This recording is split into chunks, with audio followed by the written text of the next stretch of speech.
ଜଗତର ନାଥ ଶ୍ରୀ ଜଗନ୍ନାଥ ସକଳ ଅରୂପର ଆଧାର। ତାଙ୍କର ବେଶ ମଧ୍ୟ ବହୁଳ ତଥା ବିଭିନ୍ନତାରେ ପରିପୂର୍ଣ୍ଣ। ପ୍ରାୟ 300 ବର୍ଷରୁ ଉର୍ଦ୍ଧ୍ୱ ପୁରୀ ଶ୍ରୀମନ୍ଦିରରେ ଶ୍ରୀ ଜଗନ୍ନାଥ ମହାପ୍ରଭୁଙ୍କ ପଦ୍ମ ବେଶ ଅନୁଷ୍ଠିତ ହେଉଥିବା ଜଣାଯାଏ। ଏହି ବେଶ ଭାବମୂଳକ ବେଶ ଅଟେ। କେତେକ ଗବେଷକଙ୍କ ମତାନୁଯାୟୀ ଏହି ବେଶର ପ୍ରବର୍ତ୍ତକ ହେଉଛନ୍ତି ପୁରୀର ବଡ଼ଛତା ମଠର ସନ୍ଥ ରଘୁବର ଦାସ। ନମସ୍କାର ଶ୍ରୋତାବନ୍ଧୁଗଣ, ମୁଁ ତୁଳିକା। ଆଜି ଆସନ୍ତୁ ଶ୍ରୀଜୀଉଙ୍କର ସେହି ପଦ୍ମବେଶ ବିଷୟରେ କିଛି ଜାଣିବା। ସକଳ ଜ୍ଞାନ, ଧ୍ୟାନ, ସାଧନା, କର୍ମ, ଭକ୍ତି, ବୈରାଗ୍ୟ, ଭାବ ଓ ପବିତ୍ରତାର ପ୍ରତୀକ ହେଉଛି ପଦ୍ମ। ଶ୍ରୀ ଜଗନ୍ନାଥ ସ୍ୱୟଂ ସକଳ ପଦ୍ମର ପ୍ରକାଶକ ଓ ପ୍ରସ୍ଫୁଟକ। ଶ୍ରୋତାବନ୍ଧୁଗଣ, ଆପଣମାନେ ଜାଣନ୍ତି କି ଏହି ପଦ୍ମବେଶ ପଛରେ ଏକ ସୁନ୍ଦର କିମ୍ବଦନ୍ତୀ ଅଛନ୍ତି? ଆସନ୍ତୁ ଶୁଣିବା। କିମ୍ବଦନ୍ତୀ ଅନୁଯାୟୀ ଓଡ଼ିଶାଠାରୁ ଶହ ଶହ ମାଇଲ ଦୂରରେ ଥିଲେ ଜଣେ ହିନ୍ଦୀଭାଷୀ ସାଧୁ। ତାଙ୍କ ନାମ ଥିଲା ମନୋହର ଦାସ। ଏକଦା ମାହାତ୍ମ୍ୟ ମନୋହର ଶ୍ରୀ ଜଗନ୍ନାଥଙ୍କୁ ଦର୍ଶନ କରିବା ଉଦ୍ଦେଶ୍ୟରେ ଶ୍ରୀକ୍ଷେତ୍ରକୁ ଆଗମନ କରିଥିଲେ। ତାଙ୍କର ପ୍ରବଳ ଆକାଂକ୍ଷା ଥିଲା ପୁରୁଷୋତ୍ତମ ଶ୍ରୀ ଜଗନ୍ନାଥଙ୍କ ଦର୍ଶନ। ଦୀର୍ଘ ଦିନ ପାଦରେ ଚାଲି ଚାଲି ଅନେକ ଜଙ୍ଗଲ, ପାହାଡ଼, ନଈ, ରାସ୍ତା ଅତିକ୍ରମ କରି ଶାରୀରିକ ପୀଡ଼ା ସତ୍ତ୍ୱେ ସେ ଅବିଚଳିତ ଭାବେ ଆଗେଇ ଚାଲିଥାନ୍ତି।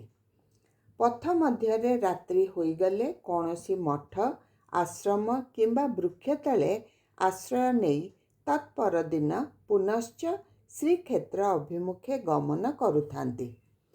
ଦିନେ ପଦବ୍ରଜରେ ଯାଉଥିବା ବେଳେ ସାଧୁଙ୍କୁ ଭୀଷଣ ଶୋଷ ହେଲା। ପାଖରେ କୌଣସି ଗ୍ରାମ ବା ଜଳାଶୟ ନଥିଲା। କ'ଣ କରିବେ, ଏମିତି ଚିନ୍ତା କରି ମନୋହରଜୀ ଆଗକୁ ଚାଲୁଥାନ୍ତି। କିଛି ବାଟ ଅତିକ୍ରମ କରିବା ପରେ ହଠାତ୍ ତାଙ୍କର ଦୃଷ୍ଟିଗୋଚର ହେଲା ଆଗରେ ଗୋଟିଏ ଗ୍ରାମ ଓ ପାଖରେ ଜଳାଶୟଟିଏ। ମନୋହରଜୀ ଅତ୍ୟନ୍ତ ଆନନ୍ଦିତ ହୋଇଗଲେ। ମନ ଭରି ଜଳାଶୟରୁ ଆଞ୍ଜୁଳା ଆଞ୍ଜୁଳା କରି ପାଣି ପିଇ ସନ୍ତୁଷ୍ଟ ହୋଇ ଉପରକୁ ମୁହଁ ଉଠାଇଲା ବେଳକୁ ଦେଖିବାକୁ ପାଇଲେ ପୁଷ୍କରିଣୀରେ ଅନେକ ପଦ୍ମଫୁଲ ଫୁଟିଛି। ମନୋହର ଦାସ ପ୍ରଥମେ ଆଶ୍ଚର୍ଯ୍ୟ ହୋଇଗଲେ, କାରଣ ଶୀତ ଦିନରେ ପଦ୍ମଫୁଲ ଫୁଟିବା ସମ୍ଭବ ନୁହେଁ। ସେ ପୁରୁଷୋତ୍ତମ ଜଗନ୍ନାଥଙ୍କୁ ମନେ ମନେ ସ୍ମରଣ କରି ପ୍ରଭୁଙ୍କ ନିମିତ୍ତ ବହୁ କଷ୍ଟରେ ପୁଷ୍କରିଣୀରେ ଫୁଟିଥିବା ପଦ୍ମପୁଷ୍ପ ଗୁଡ଼ିକ ତୋଳି ଏକ ଭାରରେ ରଖିଲେ ଓ ତତ୍ପରେ ତାଙ୍କ ନିକଟରେ ଥିବା ଗୋଟିଏ ମଇଳା ଗାମୁଛାରେ ସେହି ଭାରକୁ ଘୋଡ଼ାଇ ଦେଇଥିଲେ। ଆଉ କାଳ ବିଳମ୍ବ ନକରି ବାଟରେ କେଉଁଠି ନ ଅଟକି ସାଧୁ ମନୋହର ଶ୍ରୀକ୍ଷେତ୍ର ଅଭିମୁଖେ ଅଗ୍ରସର ହେଲେ। ପଦ୍ମପୁଷ୍ପ ଗୁଡ଼ିକ ଦାରୁ ବ୍ରହ୍ମରୂପୀ ଶ୍ରୀ ପୁରୁଷୋତ୍ତମ ଜଗନ୍ନାଥଙ୍କୁ ଲାଗି କରିବେ, ଏହା ହିଁ ତାଙ୍କର ମୁଖ୍ୟ ଚିନ୍ତା ଥିଲା। ମାଘ ମାସ ଅମାବାସ୍ୟା ଦିନ ଶ୍ରୀକ୍ଷେତ୍ରରେ ପହଞ୍ଚି ସିଧାସଳଖ ଶ୍ରୀମନ୍ଦିରରେ ପ୍ରବେଶ କଲେ ମନୋହର ସାଧୁ। ଗରୁଡ଼ ସ୍ତମ୍ଭ ନିକଟରେ ଦଣ୍ଡାୟମାନ ହୋଇ ରତ୍ନ ସିଂହାସନସ୍ଥ ଚତୁର୍ଦ୍ଧା ମୂର୍ତ୍ତିଙ୍କୁ ଦର୍ଶନ କରି ମନୋହର ଅତ୍ୟନ୍ତ ଭାବ ବିହ୍ୱଳିତ ହୋଇଯାଇଥିଲେ।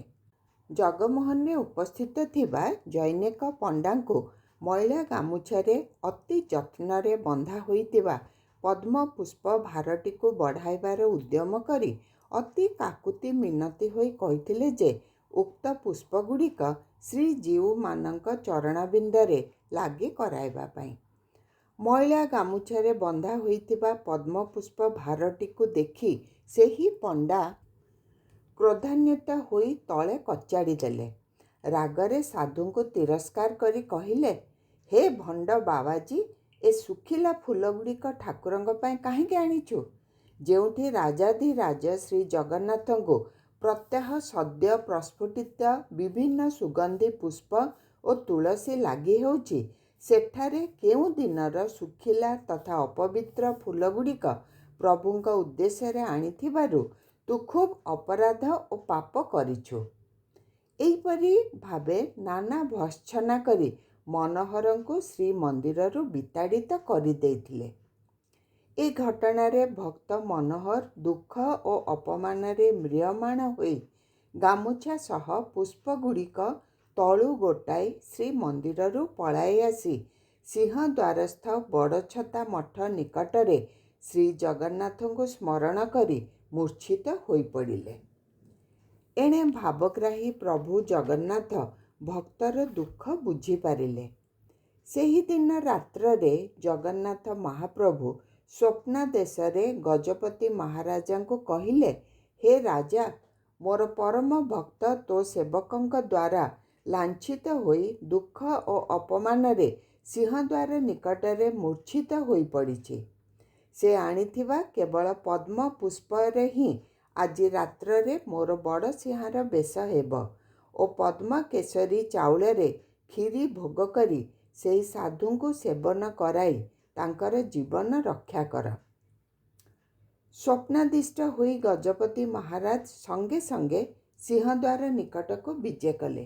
ସେବକମାନଙ୍କୁ ଡକାଇ ଶ୍ରୀଜଗନ୍ନାଥ ମହାପ୍ରଭୁ ସ୍ୱୟଂ ଇଚ୍ଛା କରିଥିବାରୁ ସାଧୁଙ୍କ ନିକଟରେ ତଳେ ପଡ଼ିଥିବା ପଦ୍ମପୁଷ୍ପ ଭାରକୁ ବଢ଼ାଇ ଦେଇ ଆଜି ବଡ଼ସିଂହାର ବେଶରେ ଏ ସମଗ୍ର ପୁଷ୍ପ ଲାଗି କରିବା ପାଇଁ ନିର୍ଦ୍ଦେଶ ଦେଲେ।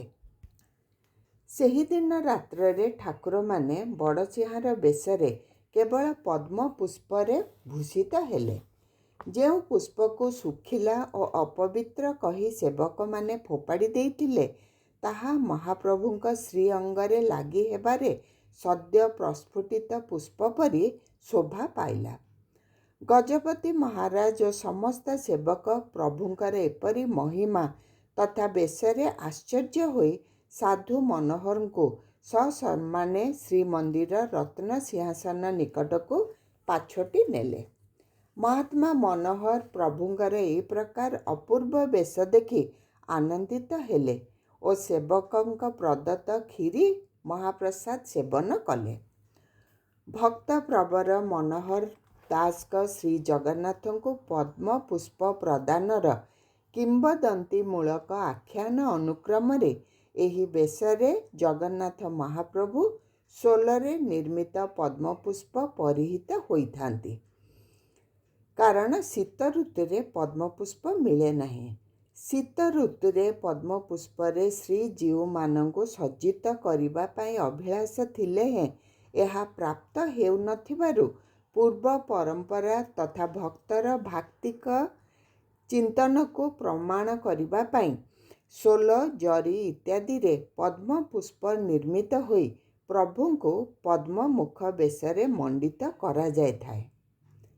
ପ୍ରିୟ ଶ୍ରୋତାବନ୍ଧୁଗଣ, ଏହି କେବଳ ଗୋଟିଏ ଦିନ ମହାପ୍ରଭୁଙ୍କ ପଦ୍ମବେଶ ଥାଇ ପ୍ରଭୁମାନେ ପହୁଡ଼ ହୁଅନ୍ତି। ଏ ଦିନ ରାତ୍ରରେ ଠାକୁରମାନେ ବଡ଼ସିଂହାର ବେଶ ହୁଅନ୍ତି ନାହିଁ। ପୂର୍ବ ପରମ୍ପରା ପ୍ରଚଳିତ ଅନୁଯାୟୀ ମାଘ ଅମାବାସ୍ୟା ପରେ ବସନ୍ତ ପଞ୍ଚମୀ ମଧ୍ୟରେ ବୁଧବାର କିମ୍ବା ଶନିବାରରେ ଶ୍ରୀଜୀଉଙ୍କର ପଦ୍ମବେଶ ହୋଇଥାଏ। ଏହି ବେଶ ସପ୍ତଦଶ ଶତାବ୍ଦୀର ପ୍ରାରମ୍ଭରୁ ବଡ଼ଛତା ମଠର ସନ୍ଥ ରଘୁବର ଦାସଙ୍କ ତତ୍ତ୍ୱାବଧାନରେ ଶ୍ରୀମନ୍ଦିରରେ ପ୍ରଚଳିତ ହୋଇ ଆସୁଛି।